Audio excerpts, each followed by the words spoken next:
On s'entend qu'en natation, des choix d'éducatifs, il n'en manque pas. Que ce soit nager avec les poings fermés, faire de la godille, faire du kick sur le côté, il y en a plein de choix. Mais est-ce que ça sert vraiment à quelque chose ou on fait juste ça pour que l'entraînement soit un petit peu plus diversifié? Des éducatifs, j'en ai fait des centaines. Des longueurs, ça finissait plus. Et pourtant, mon style s'améliorait pas. Je ne sais pas combien d'entraîneurs j'ai eu qui me disaient « Séverine, finis ton mouvement, amène ta main plus loin, va toucher ta cuisse. » Quand ils me le disaient de le faire, je le faisais. Mais dès que je faisais du crawl, que je remettais dans mon style complet, ça se transposait pas. C'est pas parce que je voulais pas, c'est parce qu'on travaillait pas le bon élément. Mon problème, c'est pas que je finissais pas mon mouvement, c'est que mes appuis en avant étaient pas assez solides. Une fois qu'on a travaillé ça, que mes appuis étaient plus solides, magie, je me suis mise à finir mes mouvements. D'où l'importance de bien cibler ce qu'on travaille. Donc non, les éducatifs, ça sert pas à rien, mais il faut que ça soit bien utilisé. Je m'appelle Séverine Boucher, je suis triathlète élite et entraîneur au Centre Totem. Et mon objectif, c'est de répondre aux questions que vous vous posez pour vous aider à mieux comprendre le monde de l'entraînement et vous éviter les erreurs que moi j'ai faites. Les éducatifs ont deux objectifs principaux. Le premier, ça peut être de s'activer avant un gros entraînement ou de travailler sa technique. Si c'est pour s'activer, bien là, vous pouvez choisir les éducatifs qui vous permettent de vous sentir mieux dans l'eau. Si c'est faire du kick pour l'activer, faire de la godille pour vraiment bien sentir ses appuis, ses avant-bras, bien faites ça avant un entraînement.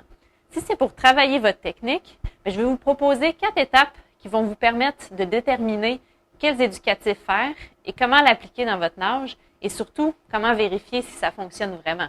Première étape, analysez votre technique. Faites-vous filmer par quelqu'un, un ami, un entraîneur. Faites vraiment, regardez c'est quoi les éléments que vous avez besoin de travailler, c'est lesquels les prioritaires. Comme je disais tantôt, oui, mon mouvement finissait pas, mais c'était pas l'élément prioritaire à travailler. Une fois que vous avez analysé votre technique, déterminez la cause, la bonne cause de ce qui vous empêche justement qui déforme votre technique ou qui la rend moins optimale. Donc, j'avais l'exemple de finir mon mouvement. Une des problématiques aussi que j'avais, et que j'ai d'ailleurs encore un petit peu, c'est que mon bras droit avait tendance à croiser ma ligne médiane. Fait que le bras gauche, il passait à la bonne place et le bras droit, il croisait à chaque fois. Le nombre d'entraîneurs qui m'ont dit « sors ton bras, nage plus large, nage comme si tu nageais comme ça », je le faisais quand ils me le disaient, mais dès que j'y pensais plus, dès que j'allais vite, je l'oubliais. Mais le problème, c'est pas parce que j'avais un défaut technique, c'est un problème au niveau biomécanique de mon bras, au niveau de mon bras droit. Donc, quand j'ai fait une évaluation posturale fonctionnelle, quand je levais mon bras, le bras droit, il était croisé, il n'était pas aussi mobile que le bras gauche. Donc, je me suis mis à faire des exercices en dry land, hors de l'eau, pour aller travailler la mobilité, puis ça s'est transposé à la natation. Donc, ça ne servait à rien de penser à nager large. Ce que j'avais besoin de travailler, c'était vraiment au niveau de la mobilité de mon bras droit. Il reste encore des éléments à travailler. Je ne vous dis pas que mon bras droit ne croise plus du tout, mais c'est beaucoup mieux. Donc, l'importance de bien déterminer la cause de votre problème que vous avez au niveau technique. Troisième étape, choisissez un ou deux éducatifs qui vont vous permettre de travailler cet élément-là. Perdez-vous pas en faire 10 différents. Un ou deux, puis concentrez-vous à bien les faire et à les transposer dans votre technique. Dernière étape, quatrième étape, évaluez si ça fonctionne. Fait qu'après environ 1 mois, refaites-vous évaluer votre technique, demandez à un ami de vous filmer, regardez si ça s'est amélioré. Est-ce que ça s'est amélioré quand vous y pensez?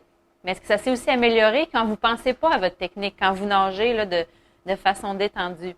Et regardez après aussi si ça reste quand vous essayez d'aller vite. Est-ce que vous nagez plus vite? Est-ce que votre technique reste? Fait que ça, c'est des éléments où régulièrement, il faut s'auto-analyser puis dire, OK, est-ce que ce que j'ai travaillé dans le dernier mois, est-ce qu'il y a un impact? Sinon, si vous ne voyez pas de différence, refaites les 4 étapes. Essayez de retrouver, est-ce que j'ai travaillé la bonne cause? Est-ce que c'est le bon éducatif pour ce que je veux travailler? Donc, oui, les éducatifs, c'est bon.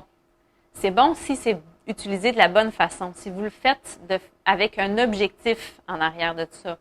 Et donc, pour trouver le bon éducatif pour vous, analysez votre nage, trouvez la bonne cause de ce que vous avez à travailler. Choisissez juste un ou deux éducatifs et finalement, vérifiez régulièrement si ça fonctionne vraiment. Partagez-nous en bas dans le commentaire, en dessous du vidéo, l'éducatif qui vous a vraiment aidé à améliorer votre style de nage. Ça va peut-être pouvoir en inspirer d'autres à savoir quoi faire dans leur prochain entraînement comme éducatif. Et n'oubliez pas, un petit j'aime pour nous montrer que vous avez aimé la vidéo. Bon entraînement tout le monde!